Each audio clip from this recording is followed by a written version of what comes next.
Hello, Matthew Woodhead, business start and growth expert.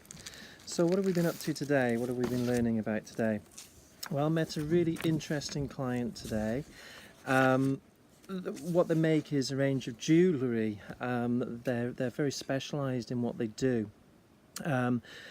It's a classic sign that I see with many small firms or many startup firms, and one of the main things is confidence in what they're doing and confidence in the product that they make as well.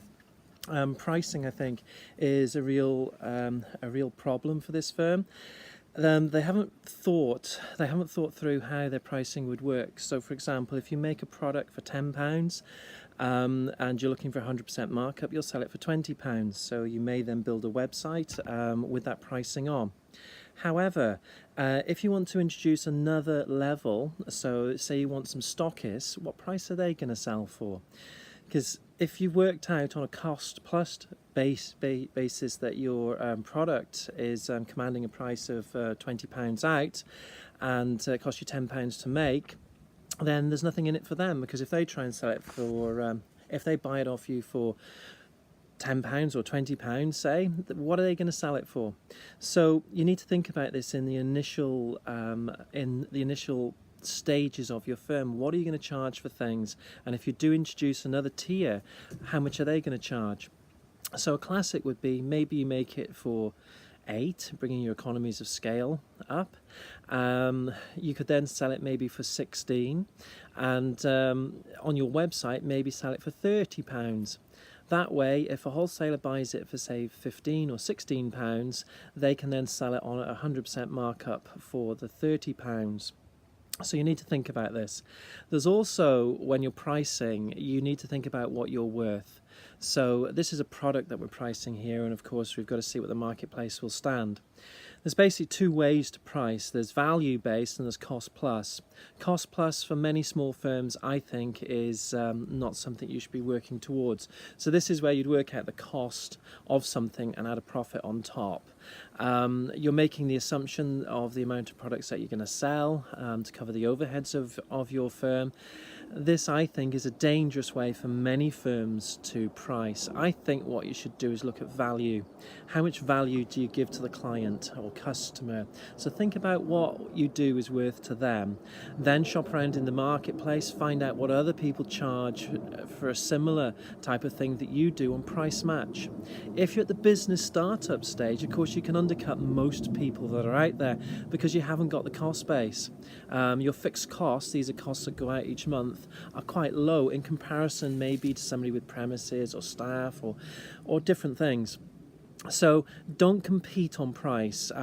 Charge a fair price for a fair product or service, but compete on quality, compete on what extra that you might give. So for example, if I was quoting for an accounting job, I might price match. I'm no cheaper, I'm no dearer than anyone else out there, but I would believe that the quality of the service that I would offer is far higher than anything else they can get elsewhere. What I would do, however, is I just package some other things on top to make it far more attractive. So I might put a business plan in, I might put the payroll in or whatever. So think about what you do, price match, but give them more, I think, is the key here. It's also about having the confidence to price. Think about what you're worth. I have a question for you. What are you worth? My question is not what you can raise a bill for and get paid. My question is self-image of yourself. What are you worth? Think about it. Are you worth £25 a day? Now, hopefully most of you are worth damn sight more than that. But keep going. In my opinion, you need to be thinking that you're worth 300, 350, 400 a day to make your business work. That's not to say you're going to command that amount of money per day. You might command a lot more, you might command less, but you've got to have a healthy self-image of yourself and what you consider that you're worth. That way, when you give somebody a bill, you won't sweat, you won't panic. So if you think about it, if you think you're worth £100 per day and you give somebody a bill for £200, well, you're going to panic. If you consider that you're worth £500 a day and you give somebody a bill for £100, it's going to be in your voice. You think you're worth it, and you're happy to give them that bill. So think about your self-image of yourself. Think about a healthy self-image of yourself. Think about what you feel that you're worth. Not what you can get paid for, but what you're worth. So coming back to my client, they need to look at the pieces that they are making. They need to think what they're worth to somebody that's buying them. In my opinion, they shouldn't price on how much the materials are in the product and how much time it takes and add a bit on top. That's a daft way to price. Think about what it's worth to somebody else. Think about how your stockists are going to price. Then look at this price that you feel that you can get away with, if that's the way you want to put it. Look at this price and then do some maths behind it. Look at what it does cost you to make it. Is there the margin between the cost price and the sale price to make things add up? But be led by what the product is worth to your customer, not what it costs you to do or make. This is a very deadly way to price. The other thing I impress on you is do not price cheap. The moment you price cheap, your product and your service is considered cheap. You will never ever get your price up to your client base, your existing client base, because they perceive your product is worth whatever. Think about it. Look at some of the furniture stockists out there. They have an offer on, don't they?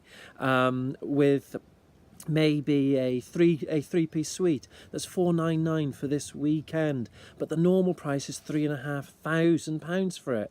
Does anybody honestly believe it's worth £3,500? Of course they don't. They think it's worth $499. That's all you will ever get for that piece of furniture.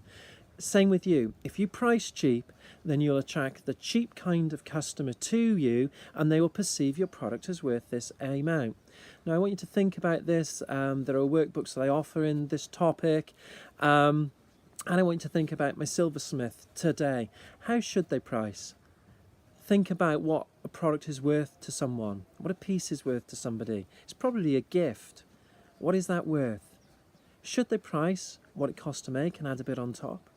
Or should they look at what it's worth, price at that amount, charge a fair price for a good product, but give them more, maybe in the packaging, maybe in the stories around the product. There may be some kind of an offer that they put in there. But think about how they price for this thing. Cost price is deadly, absolutely deadly. Never compete on price. You could sweeten, but don't compete on price. So that's it for today. The weather is beautiful here. Loving my job as always in helping firms start and helping firms grow. Thank you very much for your time. Goodbye. Matthew Woodhead out.